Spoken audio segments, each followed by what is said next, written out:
Buen día, compañero, ¿qué tal? Sea bienvenido ante la clase número 4 de Introducción a las Ciencias Jurídicas.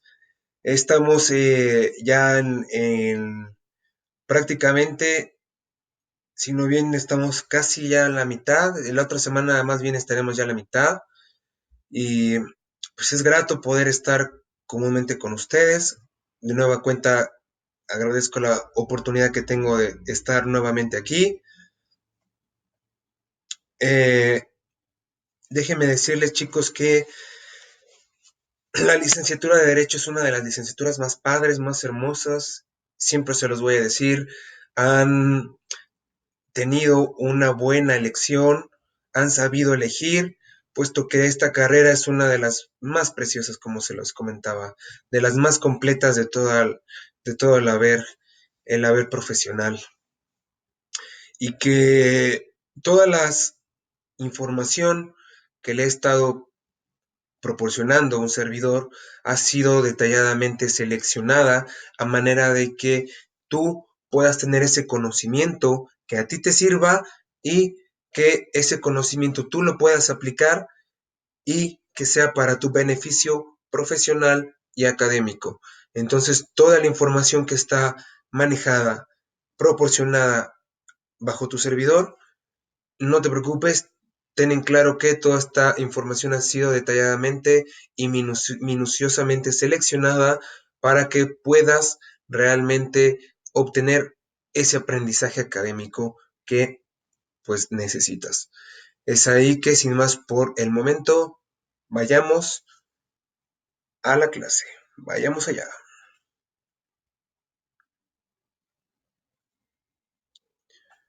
Muy bien.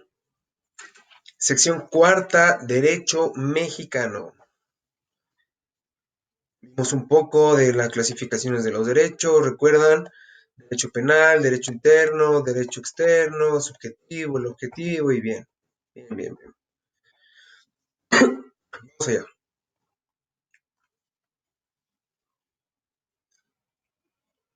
A colocar por acá. Bien. El derecho civil en México se ocupa de regular, esperen un momento, me hace falta mi apuntador, bien.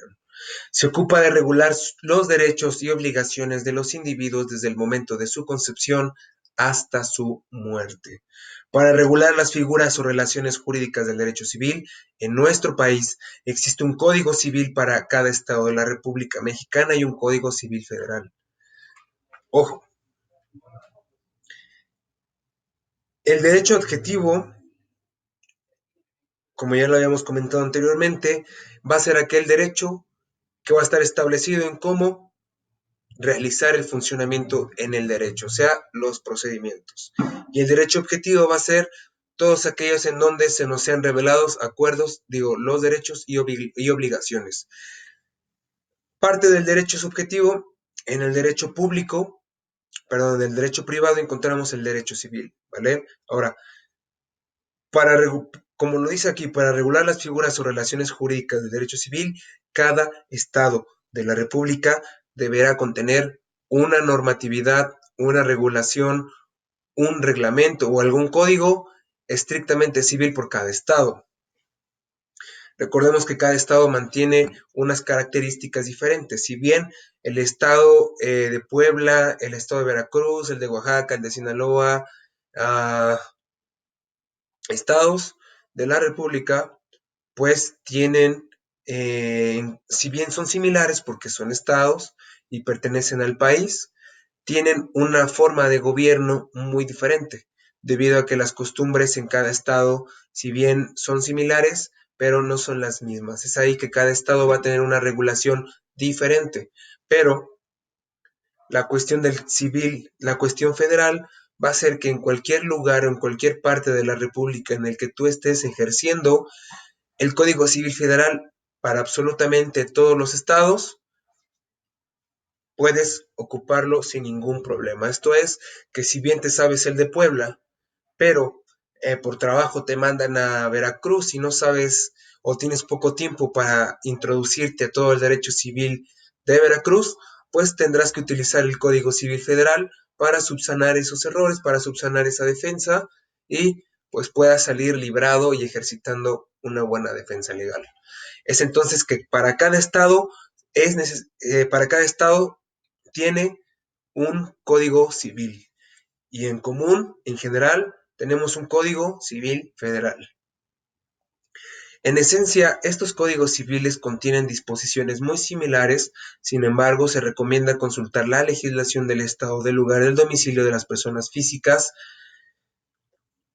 cuando se trate de casos relacionados con el estado o capacidad de dichas personas físicas, tratándose de casos relativos a la constitución, régimen y extinción de derechos reales sobre inmuebles, así como los contratos de arrendamiento y de uso temporal de tales bienes y los bienes muebles, se recomienda consultar la legislación del lugar de ubicación de esos bienes.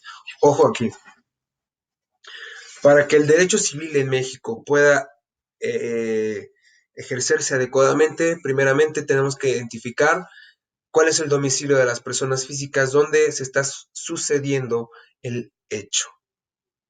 Un ejemplo, si yo soy de Puebla y mi necesidad por un juicio del orden civil es en Puebla, básicamente tenemos que acogernos al Código Civil del Estado de Puebla. Ahora bien, si nosotros que vivimos en Puebla realizamos alguna actividad jurídica en fuera de los límites de Puebla, esto es en Veracruz, pues aunque yo sea de Puebla, lo que le va a competir al sistema jurídico es en dónde se está relacionando, en qué territorio se está viendo esa necesidad, ¿sale? En ese sentido, pues podemos ver que la parte de la circunscripción debe de ser muy importante, puesto que la dirección o la parte del territorio tendrá que decidir qué lugar es el que se acoge a dicha normativa. Volvemos a lo mismo, si soy de Puebla y mi necesidad está en Puebla, Código Civil para el Estado de Puebla. Si soy de Puebla y la necesidad que tengo surgió en otro estado, nos tenemos que acoger a dicho estado. Eso también pasa para los que son bienes muebles e inmuebles. Si un bien inmueble lo compré en Michoacán, no puedo yo jalar mi derecho civil de Puebla hasta allá, sino que debo de hacer un juicio desde el juzgado que tenga la jurisdicción de Michoacán en donde esté mi bien inmueble. Tenemos que tener mucho ojo y empezar a saber y involucrarnos un poco más acerca de los compendios de legislaciones que tenemos en el derecho mexicano. Te invito a que investigues el derecho civil, el derecho penal. Te invito a que investigues también códigos civiles, el Código Nacional de Procedimientos Penales, el Código Penal de tu estado, el código que en el estado en el que tú estés observando esta clase, pues dedícate a verlo, a poder leerlo, introducirte un poco, que más adelante en el transcurso del curso, en el transcurso de la carrera, pues verás a complementándolo, ¿verdad? Porque cada curso te va a enseñar y te va a mostrar un paso diferente y un aprendizaje nuevo. Así que vamos. A la cuestión civil, en el derecho mexicano, lo más importante que se tiene previsto en todo, es las personas, los bienes, la propiedad, la posesión, la sucesión, las obligaciones y los contratos. Las personas, empezamos con las personas, puesto que en el Código Civil las reconoce como aquellas personas que tienen mayor de edad, que gozan de personalidad y que gozan de uso y goce y disfrute de sus capacidades jurídicas. Esto es que toda persona que sea mayor de edad se entiende que ya es una persona apta para ejercer derechos o de contraer obligaciones. En ese sentido, también habla de las personas acerca de bienes de personas inimputables o de personas incapaces, que son los niños, que son viejos, que son personas que carecen de, o vamos a decirlo de esta manera, que tienen algún trastorno mental, en el cual a estas se les denominan sin capacidad jurídica o no impedidos. No son personas impedidas para realizar y contraer obligaciones. Ahora bien, estas personas, o en este apartado de las personas, también regula acerca de divorcio, acerca del matrimonio, acerca del nacimiento, acerca de todos los derechos que tiene de ley a un menor al nacer, todas estas partes lo hemos especificado en las personas, en el título o en la sección de las personas en el Código Civil del estado en el que tú te encuentres. Seguimos con los bienes. Aquí en el derecho civil también nos dice que habrá dos tipos de bienes o los bienes más comunes, que son los bienes que son de algún tipo, de alguna calidad, de algún objeto, de algún tipo de uso. Y los más principales tenemos los bienes inmuebles y los bienes inmuebles, ¿no? Los bienes muebles son todos aquellos que tienen una movilidad que se puede mover de un lugar a otro, tales como automóviles, tales como pues prendas de ropa, prendas de vestir, prendas de lujo, eh, y bienes inmuebles, pues se le denominan rápidamente aquellos inmuebles que por su naturaleza no pueden ser movidos de un lugar a otro. Tenemos rápidamente terrenos, casas, departamentos, todas aquellas cosas que por su propia naturaleza no pueden ser trasladados de un lugar a otro, ¿no? Otro tipo de bienes son los bienes fungibles, los bienes económicos, y bueno, hay muchísimos, bastantes apartados de bienes en los cuales tú puedes observar en tu legislación. Nos habla acerca de la propiedad y la posesión. Aquí en la propiedad nos habla de aquella persona o aquellas personas que tienen estrictamente la propiedad, tienen el derecho de poder ostentarse como propietarios o dueños legales de un determinado bien, ya sea tanto mueble o inmueble. ¿Cuál es la diferencia entre propiedad y posesión?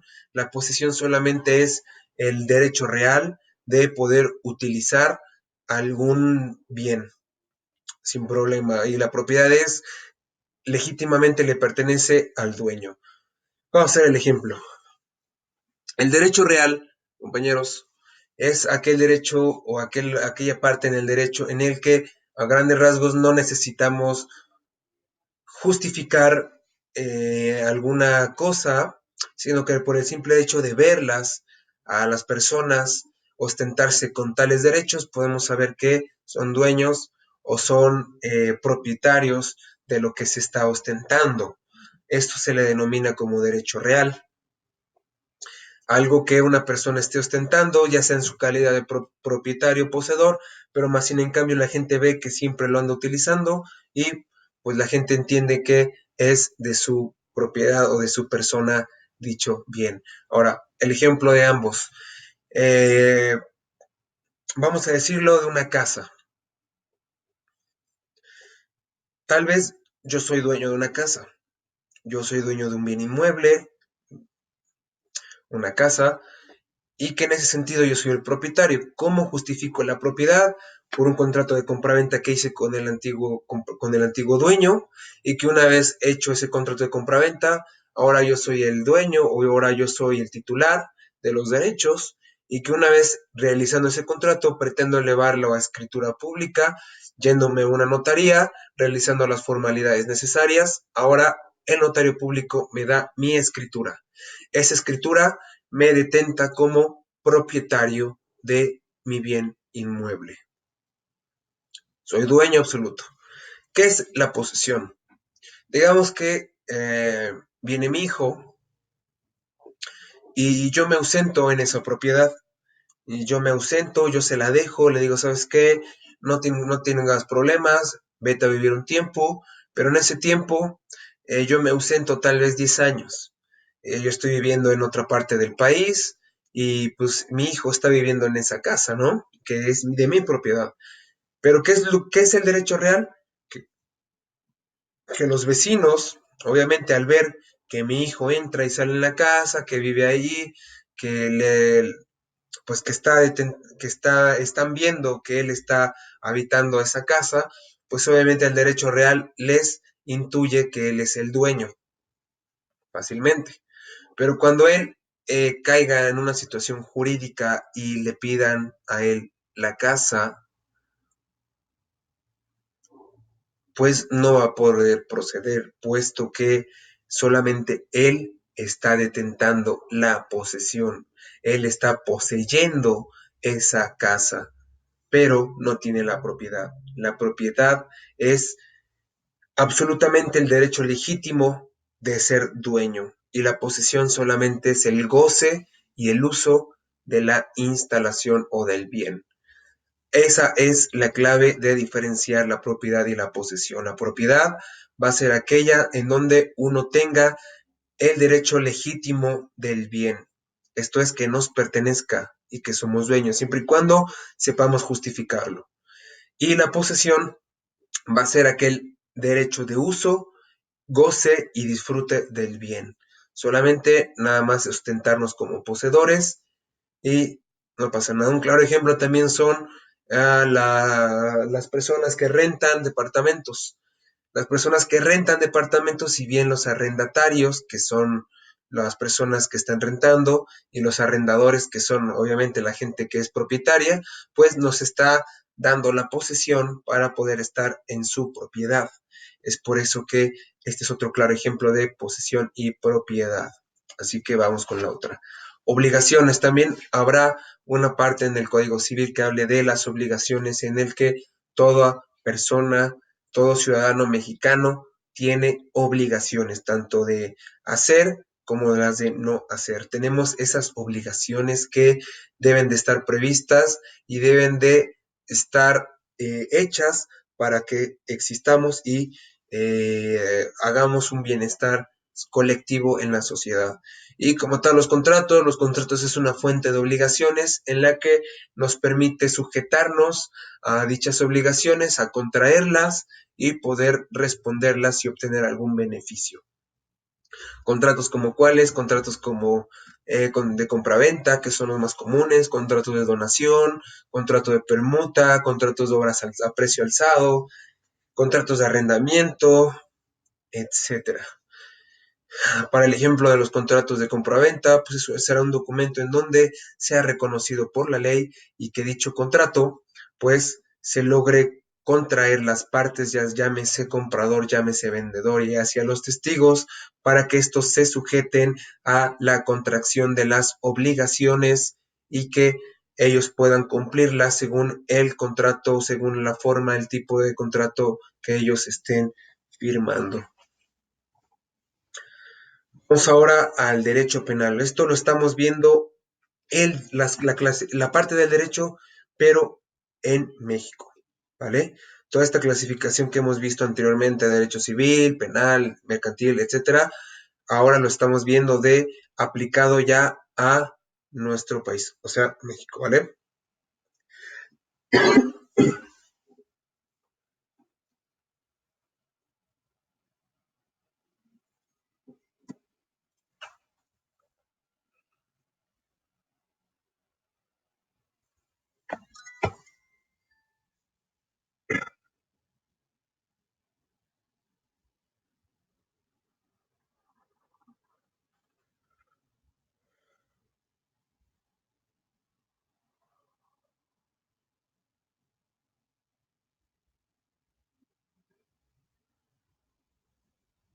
Bien.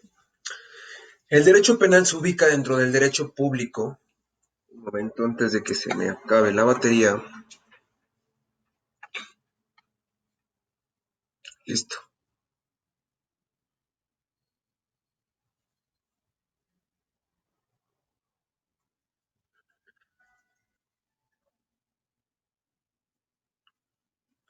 El derecho penal se ubica dentro del derecho público, toda vez que el Estado interviene activamente en la solución de conflictos buscando preservar el orden y la paz públicos.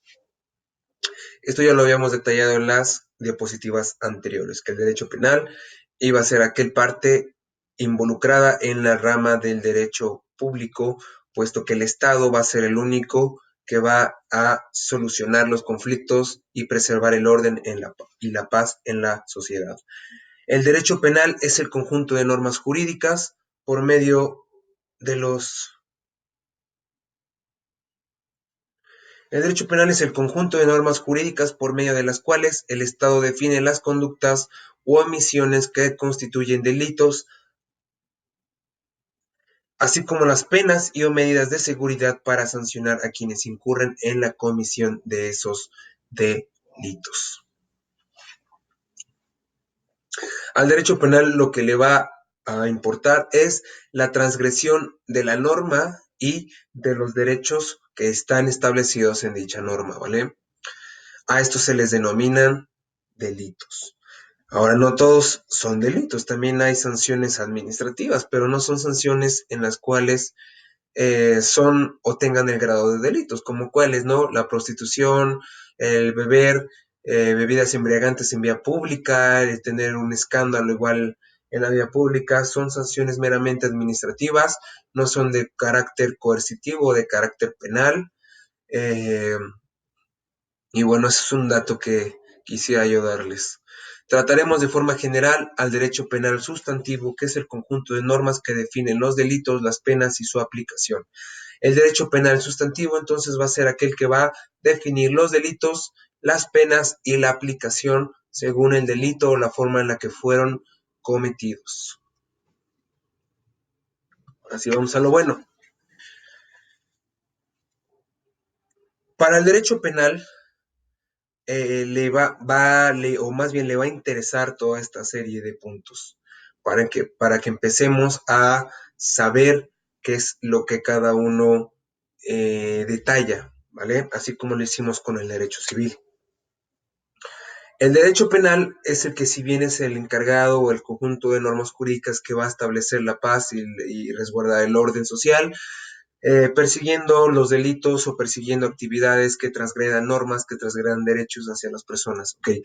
Entonces a él le va a importar la cuestión del delito. Tenemos dos áreas por acá.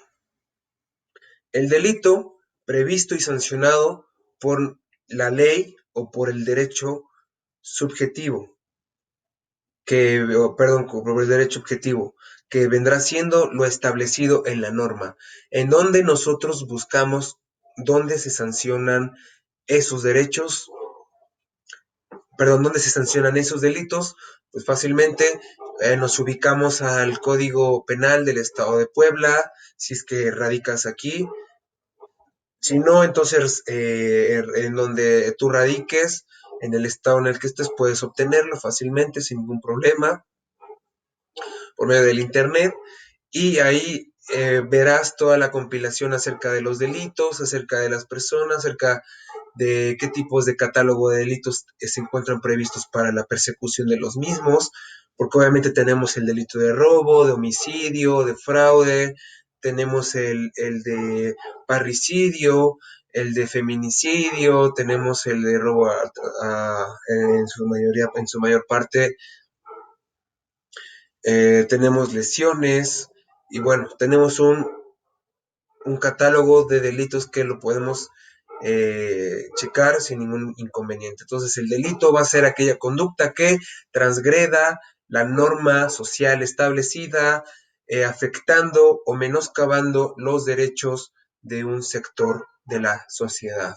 Llámese población, llámese individuo. Entonces, el delito va a ser aquella parte en donde se afecte o se transgredan dichos derechos establecidos en una norma y que afecten obviamente los derechos de una colectividad o de un individuo. ¿Qué entendemos como delitos federales? Pues van a ser aquellos delitos, porque aquí tenemos dos delitos. Ok, regreso al delito. El delito va a ser una conducta. En la conducta siempre va a ser un delito. Ahora, para que podamos obtener el delito, y más adelante, cuando lleven derecho penal, se los van a detallar mucho mejor, pues para que se pueda crear un delito, para que se pueda identificar un delito, pues se necesita una serie de pasos para poder perseguir un delito, ¿no? A grandes rasgos, el delito es una conducta que una persona, tanto tú como yo, puede ejercer, es libre de ejercerla, cualquiera la puede ejercer, pero va a ser delito cuando tu actividad transgreda una norma establecida o transgreda un derecho. ¿Vale? Ahora, ¿cuáles son delitos federales y delitos del fuero común? Obviamente nos encontramos entre dos partes o dos tipos de delitos, que son las partes de los federales y del fuero común. La parte del delito del fuero común le va a competir exclusivamente a los órganos estatales, ¿vale? Esto es homicidio, obviamente homicidio simple, homicidio calificado, pasa nada, alguien privó de la vida a otra persona en la circunscripción de la ciudad de Puebla, le compete al Estado, fácil. Delitos del fuero común, lesiones, amenazas, robo, etcétera. Este tipo de catálogo de delitos son denominados delitos del fuero común. Esto es que el Estado sin problema puede investigarlos y puede llevarlos ante la justicia. Pero los delitos del orden federal son los que sean perseguidos por la institución federal o la Fiscalía General de la República. Aquellos delitos que van a ser los que más sean gravosos, los que más sean peligrosos, los que más sean pues fuertes, los que más se tenga como destructivos, los que más se tenga como nocivos, delitos tales como la delincuencia organizada, el robo al combustible o el huachicoleo, todo este robo pues a los hidrocarburos. Estamos hablando también del narcotráfico, narcomenudeo, crimen organizado. Todos estos delitos van a ser caracterizados del orden federal. Esto es que si estos delitos son perseguidos en cualquier estado, pues obviamente la federación tiene la obligación de perseguirlos el estado en el que estén. Hagan de cuenta que si se hace aquí en Puebla, aquí hay una red de narcotráfico, entonces se prevé como delito federal y la Fiscalía General de la República entra para que deje atrás al sistema estatal, o sea, a los órganos de impartición de justicia que vendría siendo la Fiscalía Estatal, los deja atrás para que venga, digamos, como el papá, que es la Fiscalía General de la República, para hacerse cargo de los delitos del orden federal, ¿vale? Espero haberme podido entender de una forma adecuada. Sujetos del delito tenemos que son dos sujetos del delito, denominados sujeto activo, sujeto pasivo. Rápidamente, el sujeto activo va a ser aquel infractor, aquel delincuente que va a realizar dicha acción, dicha conducta prevista como delito, y el sujeto pasivo, que va a ser aquella que resiente la conducta prevista como delito o denominándosele mejor la víctima. Fácilmente, esos van a ser los sujetos del delito. Responsabilidad penal. Aquí encontramos que para cualquier delito siempre debe de haber una responsabilidad en el poder, vamos a decirlo de esta forma. Si con mis acciones al cometer un delito logro menoscabar algún derecho, yo tengo que restituírselo y tengo que tener esa responsabilidad con el Estado y con la persona. Un ejemplo. Yo cometo un delito de lesiones. Lesiones es aquella acción, aquella conducta en la que propinas por medio de la violencia física alguna lesión, ya sea en la cara, en el cuerpo, con diferente tipo de instrumentos y que debido a dicha lesión, pues pierdes a lo mejor una parte del cuerpo. Obviamente tiene que ser que obviamente para la cuestión de delitos de lesiones tiene que ver muchísimo si tardan en sanar menos de 15 días o más de 15 días y que en ese sentido pues no pongan en riesgo alguna vitalidad orgánica. Pero digamos que en mi ejemplo, pues sí, a lo mejor yo en el trabajo me peleo con otro compañero del trabajo, a lo que logro, o digamos que yo manejo máquinas, y pues por querer pelear con él ocupo una herramienta y al momento de golpearle en el brazo logra una serie de consecuencias graves que a fin de cabo, a grandes rasgos, perdón, pues nuestro empleado pierde el brazo.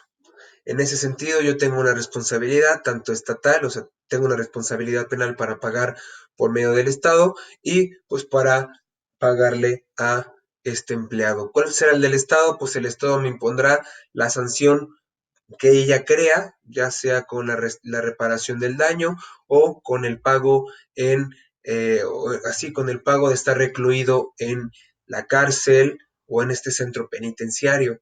Entonces, la responsabilidad penal siempre va para aquella persona que sufraga o que afecte o que menoscabe los derechos de los sujetos pasivos, ¿no? De las víctimas. Ahora, imputabilidad e inimputabilidad. La imputabilidad es un aspecto que nos deja a nosotros que hablar para poder proceder.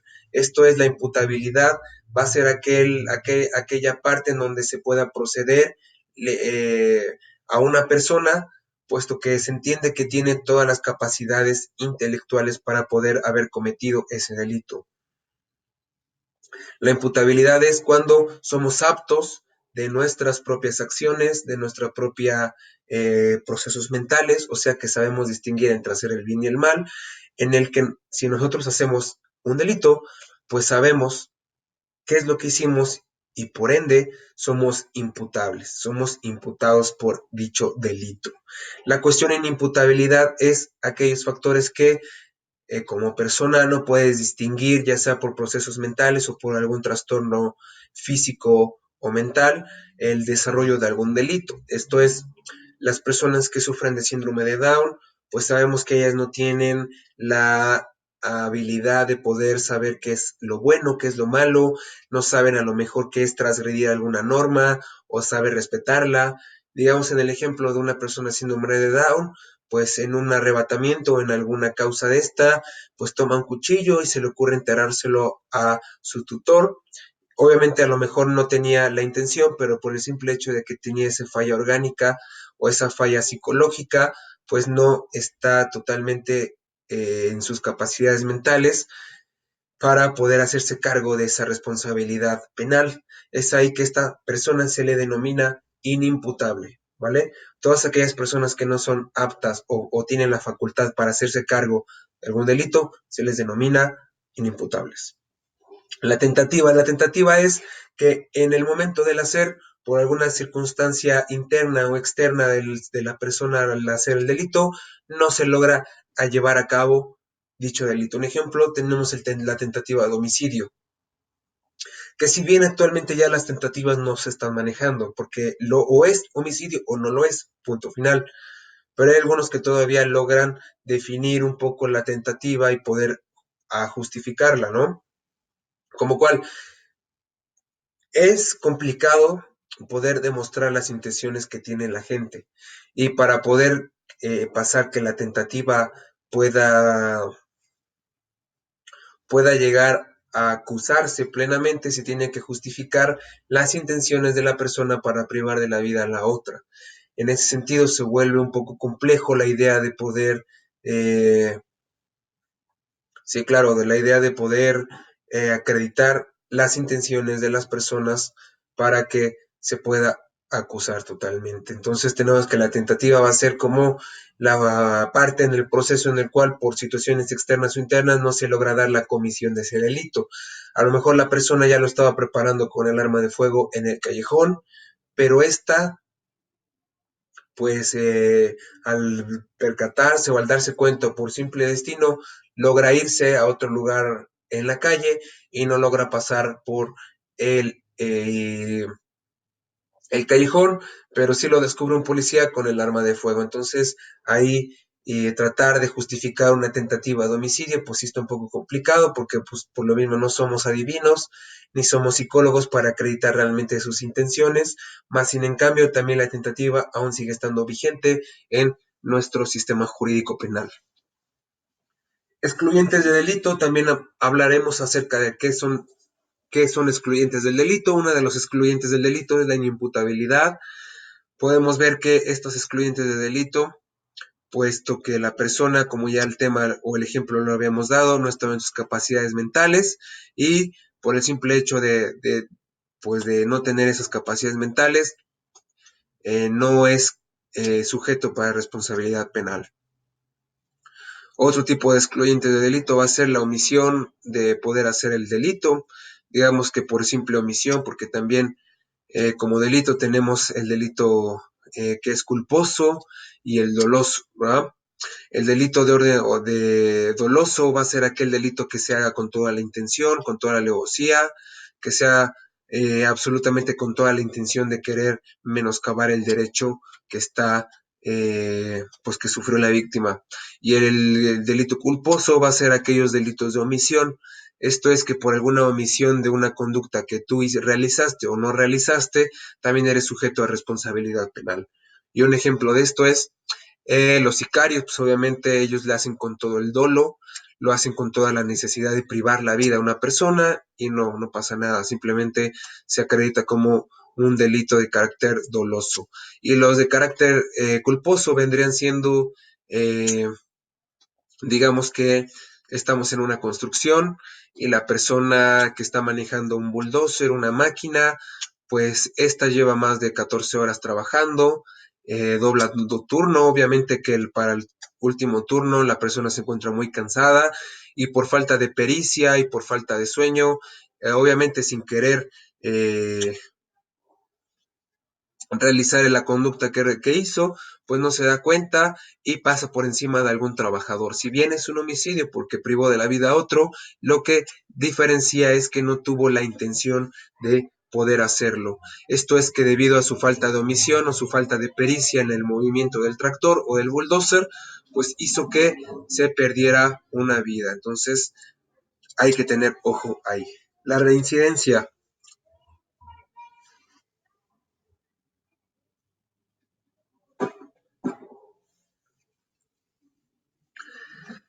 Se supone que parte del derecho penal mexicano es que no se logre la reincidencia. Perdón. Se supone que nuestro sistema penitenciario está obviamente fundamentado en el artículo 18 constitucional, en donde este artículo nos especifica que para que se dé la correcta restauración o readaptación, resocialización y reintegración del reo a la sociedad, esto es que esta persona ya no vuelva a ser reincidente, tendrá que pasar por 5 áreas, de las cuales es el deporte, la salud, la educación, el trabajo y su capacitación. Bajo estos 5 fundamentos, se supone que la penitenciaría logra que la persona que compurgó una pena logre estar reinsertada a la sociedad y que pueda evitar a toda costa su reincidencia. Ahora bien, la actualidad en México es diferente. El derecho penitenciario, hablando asimismo en las penitenciarías, ha sido sumamente olvidado. Realmente la sociedad no le interesan todos aquellos, los inculpados, no le gustan los reos, no le gustan los que están compurgando sentencias, absolutamente los toman como escoria, están apartados de la sociedad y como propiamente dicho, como sociedad no puede ser así. Actualmente la penitenciaria se encuentran en olvido, se encuentran en una anarquía, puesto que los directores también se encuentran en corrupción y parece ser que la penitenciaría, de lugar de ser un centro para evitar la reincidencia de los mismos, pues parece ser un curso, parece ser un lugar de curso y actualización del crimen. Realmente, esto es algo sumamente deplorable que, pues, que ahorita en la semana se escuchó la noticia de que el gobernador de Puebla iba a renovar y iba a construir centros penitenciarios y a dar su reorganización. Entonces veremos qué tanto es lo que se cumple. Bien, penas y medidas de seguridad. Algo muy importante que tenemos que ver en el derecho penal son penas y medidas de seguridad. Las penas vendrán siendo la parte coercitiva que implementará el Estado para poder sancionar o castigar estas conductas tipificadas como delito. Al momento de decir tipificadas, quiere decir que este delito se encuentra previsto y sancionado en una legislación, tal como es el caso del Código Penal para el Estado de Puebla. Entonces, estas penas y medidas de seguridad van a ser aquellos instrumentos que el juzgador coloque según a su criterio, según a su saber jurídico, para poder prevenir o poder actuar en contra del delincuente que actuó con la imposición de la conducta criminal ante la víctima. Podemos ver que las penas también va a ser aquello que en donde el Estado necesite que se pague lo que hizo o aquella conducta que hizo a la persona que vulneró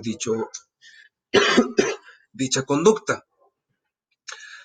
Podemos tener que las penas pueden ser de diferente forma. No solamente las penas van a ser, siempre van a acabar en la penitenciaría, sino que hay penas en las que se le condena a la persona con el pago de la reparación del daño, con el hecho de llevar el proceso en libertad. Esas son medidas de seguridad, pero primero vamos con penas, ¿no? Hay penas que son restrictivas, que son las que se le denominan que están en la penitenciaría, y hay otras penas que solamente vienen en la imposición o en la exhibición de algún bien para la reparación o restauración del daño previsto o sufragado o menoscabado por el derecho que sufrió la víctima, ¿no? Y las medidas de seguridad vendrían siendo aquellas medidas que aseguren al inculpado en todo el procedimiento. Para que ustedes se den una idea, pueden ustedes empezar a leer el Código Nacional de Procedimientos Penales. Ahí tiene un catálogo de medidas de seguridad que tiene el juzgador para poder imponerle al imputado para que se asegure su estancia en el juicio. Medidas de seguridad como cuáles, me preguntarán. Pues está el embargo precautorio de bienes, esto es, que se le embarguen bienes muebles o inmuebles para asegurar el daño o la reparación del daño.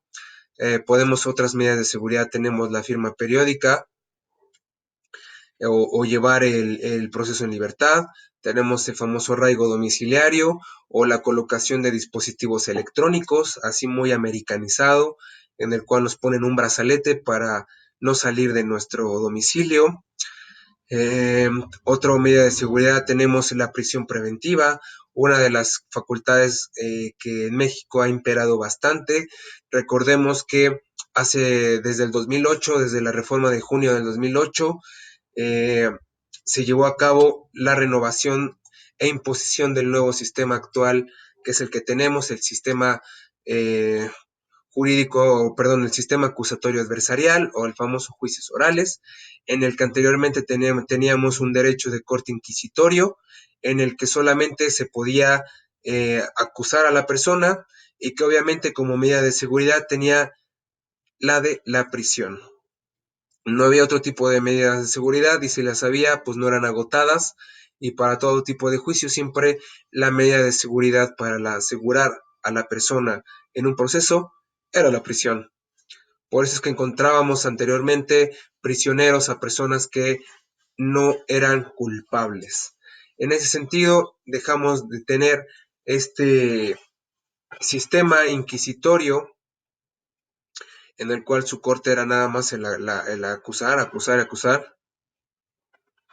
Y pues tenemos ya según la reforma del 2008, en junio, pues tenemos ya al nuevo sistema adversarial, que es el famoso juicios orales, que aquí las medidas de seguridad se aplican bastante bien y que la prisión preventiva solamente está permitida para delitos graves o delitos federales. Para otro tipo de delitos que no ameriten pena privativa o pena corporal, pues no hay ningún problema, tal vez como robo no gravoso, homicidio sí es grave. Cuando una persona es acusada de homicidio o feminicidio, pues obviamente la medida de seguridad a pedir por excelencia será la prisión preventiva. De ahí en fuera tenemos más medidas de seguridad en las que como abogados defensores o como fiscales, pues podemos nosotros echar mano para poder asegurar a nuestro inculpado en el procedimiento. Así que compañeros, todos estos, me falta todavía el constitucional, pero eso lo vemos en la anterior, en la clase posterior. Podemos ver, compañeros, que la clasificación del derecho, como ya lo habíamos visto, tanto público y privado, y específicamente utilizados y aplicados al derecho mexicano, encontramos el derecho civil, encontramos que en este derecho civil se va a encargar de México de estudiar a las personas, bienes, propiedad, posesión, sucesión, obligaciones y contratos. En el derecho penal se va a encargar de investigar delitos, delitos federales, delitos de foro común, sujetos del delito, responsabilidad penal, imputabilidad, inimputabilidad, tentativa, excluyentes de delito, reincidencia, penas y medidas de seguridad. Si quieren, yo recomendaría que descargasen cada código para que empezasen ustedes a involucrar más en el tema, para que empiecen ustedes a involucrarse, sí, claro, y que puedan más que nada ustedes palpar ese derecho escrito para que puedan imaginarse cuál es el grado que tenemos en nuestra legislación en México y que pues les va a ustedes ayudar bastante en el curso de la licenciatura en Derecho. Vamos a ponerle,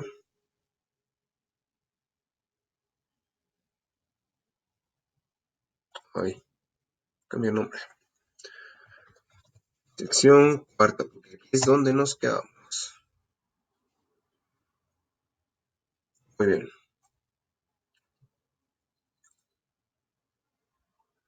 Pues compañeros, siempre es un placer poder estar con ustedes compartiendo el saber jurídico y pues no me queda más que agradecerles por su tiempo, por su atención y pues no sin más sin desearles que tengan un buen día y que nos vemos hasta la próxima. Por cierto, estén atentos porque ya se va a subir el sílabus en el cual ya van a empezar ustedes a hacer las tareas. Tenemos tiempo, tenemos todavía espacio para poder entregarlas, pero estén atentos, ¿vale? Ahora sí, que tengan un bonito día.